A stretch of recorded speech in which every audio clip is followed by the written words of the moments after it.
श्री श्री गोपीनाथ देवंक मंदिर हेब नवकलेवर खर्च हेब 3 कोटी। मुख्यमंत्री 5T अध्यक्षों को धन्यवाद देले जनसाधारण। पिपिली दानमकुंदपुर आराध्य देवता श्री श्री गोपीनाथ देवंक मंदिर उन्नतीकरण और सौंदर्यकरण दीर्घ दिन होई आसुथिबा दाबी आज पूरण होइछि।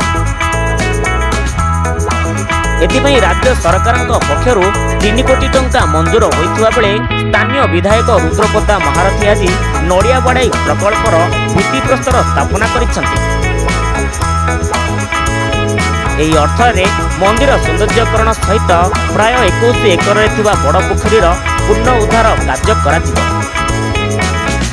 एथिरे मंदिर भितरे कम्युनिटी हॉल, चटाण पूर्ण उद्धार, तोरण आलोकीकरण सहित पोखरी रे रास्ता, पार्क, विश्राम गृह भली अनेक कार्य कराजिबो।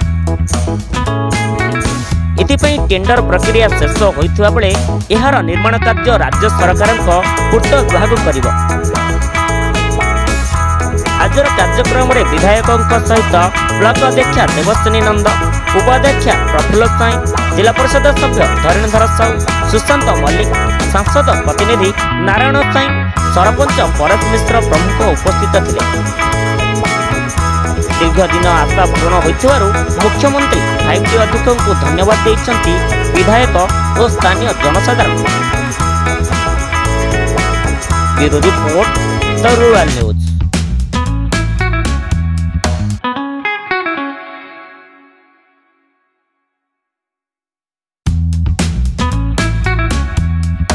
श्री श्री गोपीनाथ देवकर मंदिर उन्नतीकरण तथा सौंदर्यकरण तथा पोखरीर उन्नतीकरण 3 कोटी टंकार अनुदान आमर प्रिय मुख्यमंत्री श्री नवीन पट्टनायक महोदय सहयोग तथा 5T अध्यक्ष श्री DK पांड्यान सहयोग जो अनाउंसमेंट होता आज पूरण होती। आज कार्यर शुभारंभ होती। 3 कोटी जो कही अनाउंसमेंट से 3 कोटी टका आसी मंदिर विभिन्न उन्नतिमूलक कार्य कार्यकारी हम सहित पोखरीर उन्नतीकरण कार्य आसो। मु 2 वर्ष विधायक हवा भितर मोर बारंबार कार्यक्रम केमती संपूर्ण हम श्री श्री गोपीनाथ देवकर मंदिर उन्नतीकरण हम मोर प्रयास प्रथम दिन जारी रही। पर्यायक्रमे तार DPR प्रस्तुत होगी टेंडर होता। दीर्घ दिन जो दाबी थिला, जो स्वप्न थिला, से स्वप्न आज पूरण होउछि। तो समस्त आज बहुत खुशी अच्छी।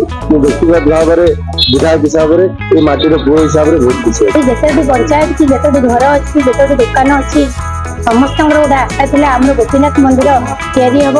जहाँ आमर प्रिय मुख्यमंत्री नवीन पट्टनायक आ प्रिय विधायक रुद्रप्रताप महारथी तत्वावधान आगक बढ़िया चली। मु बहुत खुशी। मोर मुरबी मैंने भी बहुत खुशी अच्छा। 450 वर्ष ये मंदिर ये मंदिर अर्धनिर्मित होगी आज पर्यंत रही। आम इतिहास अच्छी कला पहाड़ आसी भांगी बोली आज पर्यंत ये पुनरुद्धार हो पार ना।